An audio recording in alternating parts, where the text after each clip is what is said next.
Sir ఈ మధ్యనే మేడిగడ్డ పైన ఎన్డీఎస్ఏ వాళ్ళది మధ్యంతర రిపోర్ట్ వచ్చింది. దాని ప్రకారము శాశ్వత మరమ్మతులు సాధ్యపడవు, కేవలం తాత్కాలిక మరమ్మతులు, అది కూడా స్ట్రక్చర్ని స్టేటస్ కో మెయింటైన్ చేయడానికే వచ్చింది.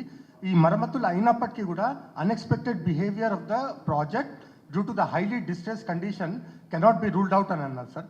అట్లాగే ఇప్పుడు కేసీఆర్ ఏమో గోదావరి ఈ నదుల అనుసంధానంలో భాగంగా గోదావరిని కావేరికి ఎత్తుకుపోతుంటే కాంగ్రెస్ గవర్నమెంట్ ఒక్క మాట కూడా మాట్లాడతలేదు అన్నాను.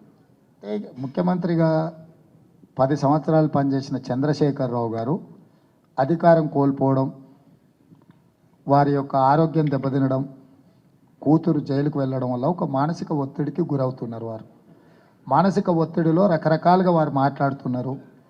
ఎన్డీఎస్ఏ రిపోర్టు 3 days బ్యాక్ ఇచ్చింది. ఇప్పుడు ఎలక్షన్ కోడ్ ఉంది.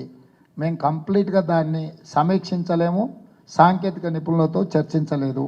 కాబట్టి అది చర్చించిన తర్వాత నిర్ణయం తీసుకుంటాం. నదుల అనుసంధానం అనేది ఆఫీస్లో కూర్చొని పేపర్ల మీద గీసుకున్నంత అల్కగా కాదు. నదుల అనుసంధానం మీద జాతీయ స్థాయిలో చర్చ జరగాల్సిన అవసరం ఉంది. మన యొక్క అవసరాలు, మన యొక్క కోటా నిర్ణయించకుంటే ఎవరో వచ్చి తరలించుకొని పోతారని, జనాలను భయపెట్టాలని, కృష్ణా జలాలను అప్పజెప్పేసిందని రోజుకొక విధంగా వారు మాట్లాడుతున్నారు. వారి పట్ల నాకు సానుభూతి ఉన్నది. నిజంగానే వారు అధికారం కోల్పోయినరు, ఆరోగ్యం దెబ్బతిన్నది. అనుకోకుండా కింద పడడం ప్రమాదం వల్ల వారికి ఏం జరిగిందో మీకు తెలుసు. కూతురు కూడా జైల్లో ఉన్నది. కాబట్టి వారు ప్రధాన ప్రతిపక్ష నాయకుడు, వారికి నా సానుభూతి చూపిస్తున్నా. కానీ వారు చెప్తున్న దాంట్లో ఏది కూడా వాస్తవానికి దగ్గరగా లేదు. వారు చెప్పేది వారే నమ్మడం లేదు.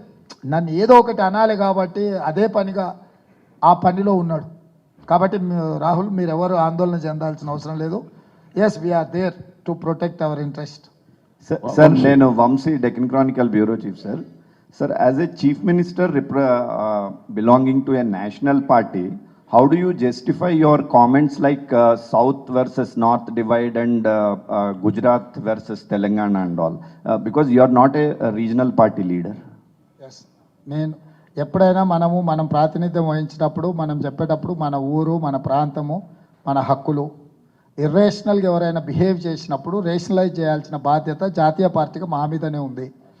అందరికీ సమాన అవకాశాలు, సమాన వెసులుబాటు అవకాశాలు ఇవ్వకుండా ఒక పెత్తందారి పోకడతో పోతున్నారు. కాబట్టి దాన్ని ప్రజలకు చెప్పే ప్రయత్నం చేస్తున్నాను. నేషనల్ పార్టీగా మా బాధ్యత అది. ఎందుకంటే యూనియన్ ఆఫ్ స్టేట్స్ ఈ దేశం. సో యూనిటీ ఇన్ డైవర్సిటీ అనేది కూడా మనం ఎందుకు అనుకుంటున్నాం, ఈ అన్నిటిని దృష్టిలో పెట్టుకుని మాట్లాడుకుంటున్నాం. సో ఇది సందర్భం కాబట్టి ఈ అంశాలను లేవనెత్తిన.